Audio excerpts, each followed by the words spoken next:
Hello and welcome to part 1. In this episode we will explore the formidable Amen break. By the end of this episode you'll be able to put a name and a face to Jungle's most sampled drum loop. You'll be able to import the Amen break into an Ableton Live drum rack, edit and perform original jungle patterns using push 2 or a controller of your choice. You'll be able to process the drum loop and optimize it for use in jungle production. You'll be able to store your new Jungle Breaks instrument rack for use in other productions. You'll be able to create a slicing preset that contains all of your favourite effects and parameter settings.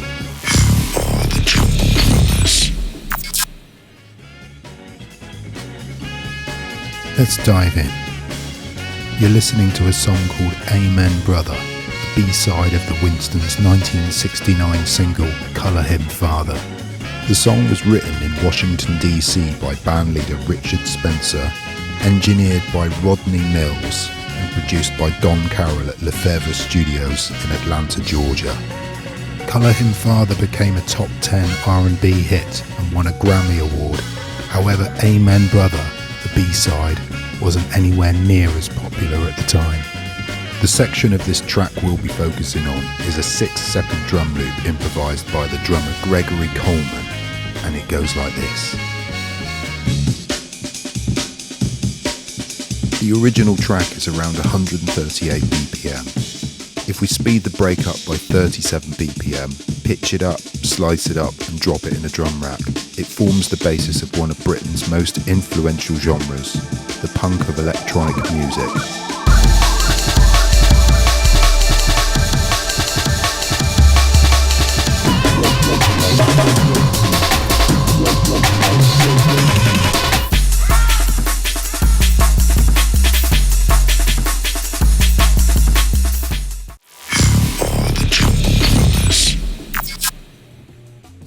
Okay, now we're going to record the break section into Ableton Live so that we can edit it.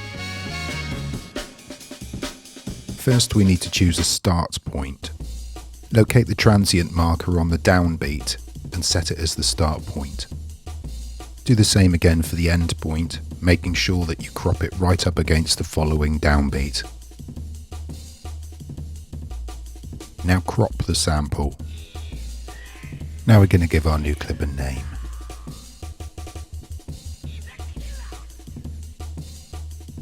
Next we go into time stretch the loop so it fits within 3 bars at 175 BPM.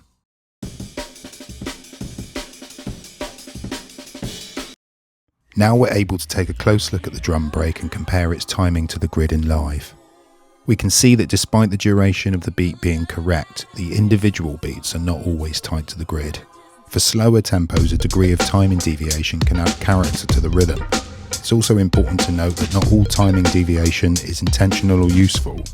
In this case, it would make sense to correct the timing of each beat. There are a number of ways we can do this. Let's first look at the warp quantize feature. We're going to press Command A to select all transient markers and then Command U to quantize. It's important to note at this stage that warping or time stretching comes at a cost to the quality of the audio we are warping. Different software with different time stretch algorithms can produce very different results. In terms of the surgical transparency, Ableton Live does a pretty good job. The more extreme the warping is to a sound, the more time stretching becomes audibly noticeable. Artifacts such as graininess and warbling in the lower mids and bass are typical of time stretch material. There are a number of inaccuracies that can occur when we take editing and processing shortcuts. Cumulatively, this can amount to a loss of overall fidelity to our productions. Try to preserve the quality of audio throughout each and every processing stage, unless of course we are intending to use warp functions as a creative tool and we intend to alter the quality of the sample.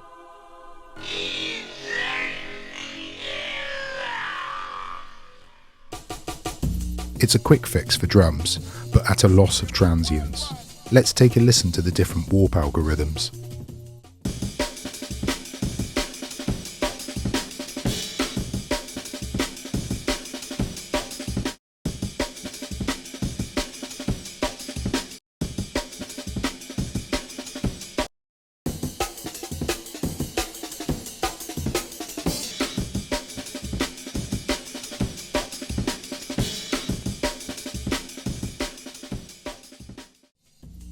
With it being audibly apparent that any form of time stretching causes the audio to lose its quality and potentially sound grainy, let's take a look at an alternative way to prepare the drum loop for a new tempo without relying on time stretching.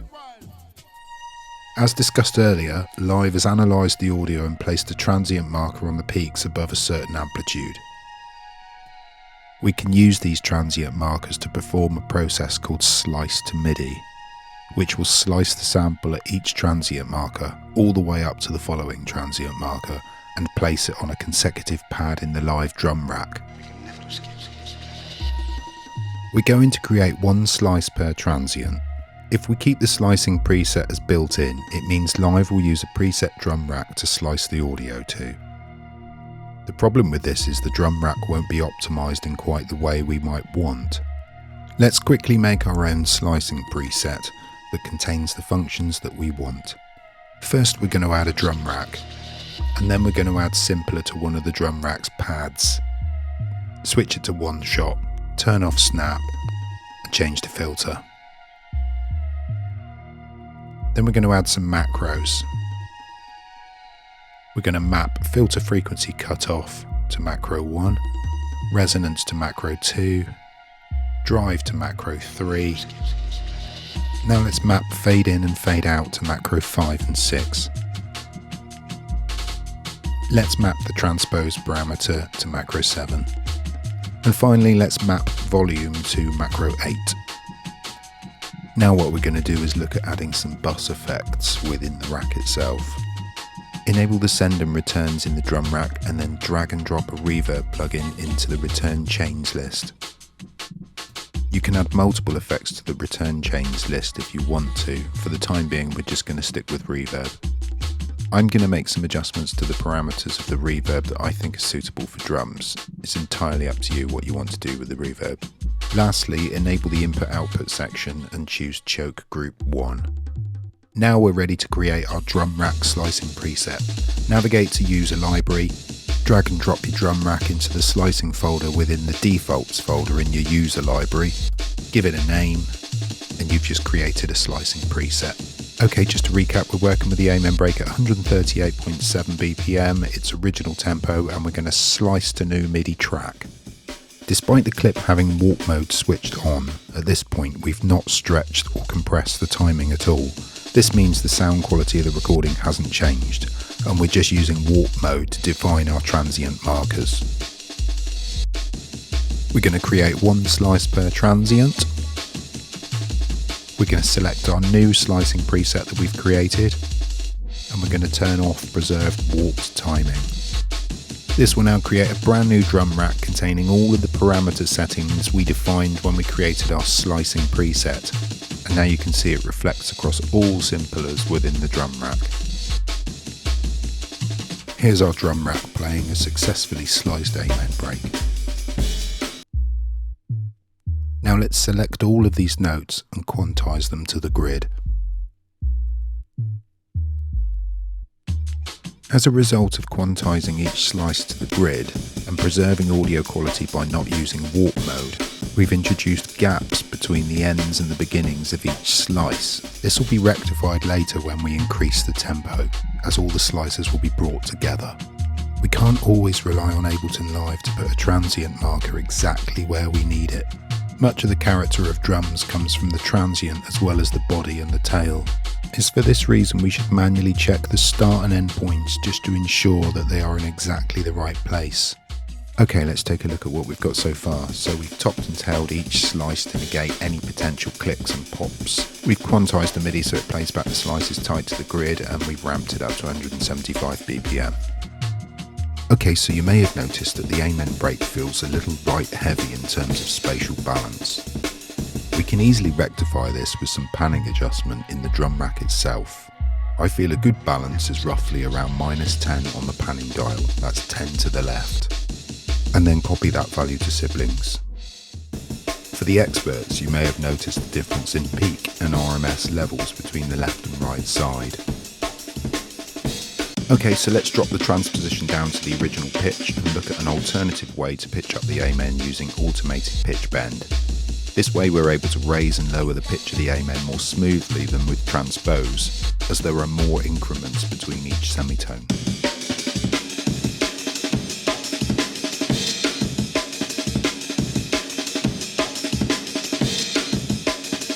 Now we can rearrange the MIDI notes to play slices in a different order. We can start to consider what kinds of patterns we'd like to create so that we can imprint our own creative expression using the amen. Next we're going to automate some pitch bend and have some fun complementing the drum pattern we've just created. Let's take a listen to what we've got so far.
Okay, so we've explored the process of rearranging MIDI notes to create unique drum patterns, and we've looked at what we can do with pitch bend.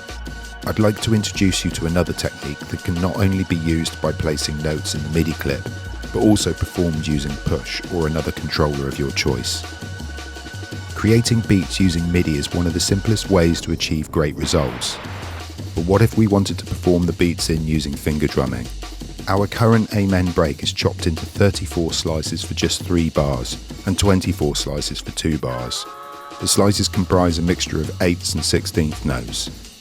This makes for an awful lot of finger drumming at 175 BPM. It isn't sustainable, and it would look like this.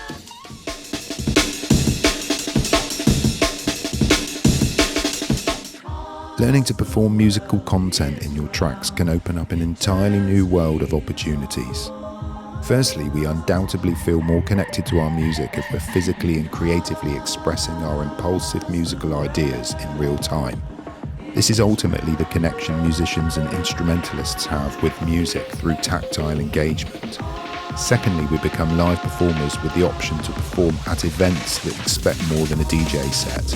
Thirdly, creative magic can happen when we're physically engaged with the music we're making. The rewards of collaborating with others can be boundless, and real-time communication through performance skills can promote sustained dedication and commitment to our music-making careers. So the question is, how do we prepare jungle loops so they're sustainably performable using finger drumming? First, let's ensure we like the processing we've put on our drum loop. Then we'll freeze and flatten the track to give us a fresh new audio clip that's perfectly in time and sounding great.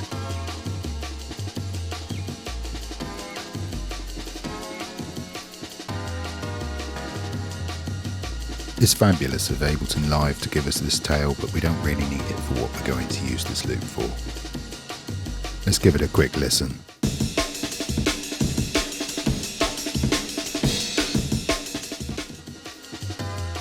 Okay, let's create a drum rack. Now we're going to drag the entire loop into one of the pads on the drum rack. The difference between this drum rack and the previous one we created is that each drum pad will contain more than one individual drum hit. So rather than one shots, some of these pads will be 2 shots or 4 shots containing both 8th and 16th notes. This means we get more hits for half the work, which at 175 BPM means we can perform finger drumming more efficiently. I'll speed up the rest of this process. Throughout this section, we are simply choosing parts of the loop that start from either a kick, a snare, or a section between the kick and snare that contains anything from hi-hats to ghost notes. That is the quieter notes played on percussion or the snare drum. I've also assigned all pads to choke group 1 so no 2 pads can play at the same time. This helps when another pad is played halfway through a 2 or a 4 shot. The pad will instantly cut the previous pad off for a seamless transition between beats, allowing us to make any pattern we want without cluttering. I've dropped a reverb in the effects return chain section and mapped the sends to a macro. You may also want to map the volume dials to a macro and any other parameters such as we did in the previous drum rack. This means we can use this drum rack as a slicing preset like we did previously. Okay, now it's time to enjoy the fruits of our labour. Thanks for watching this episode. Be sure to check out part 2 and I hope you enjoyed the content.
Natural instinct, and here is control.